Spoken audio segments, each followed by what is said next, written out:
এটা না বলি।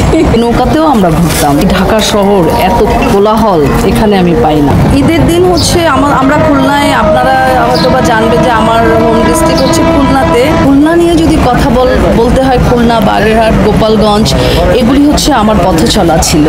সো বাংলাদেশে যদি খুব সুন্দর কোনো শহর থাকে, পরিচ্ছন্ন কোনো শহর থাকে, জ্যাম মুক্ত কোনো শহর থাকে, সেটা হচ্ছে খুলনা।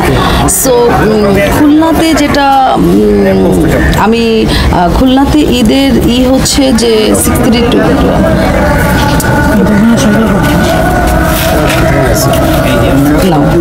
হ্যাঁ, খুলনাতে হচ্ছে যে ব্যাপারটা যে আমরা যারা, আমার অনেকগুলি কাজিন ছিল, ভাই বোন ছিল অনেকগুলি, তো সবাই মিলে আমরা রিক্সা ভাড়া করতাম।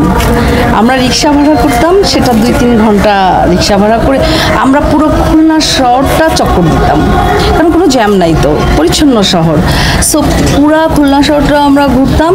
আর আমাদের বাসার তো ফুড খেতামই, আর বাইরে যে আমরা চটপটি খেতাম।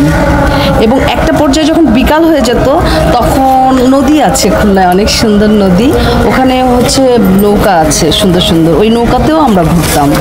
ওই লাইফটা আসলে আমি এই জ্যাম জট সহ, এই ঢাকা শহর এত কোলাহল এখানে আমি পাই না। আমার হাজব্যান্ড আমাকে এটা না বলি। ঈদের দিন আসলে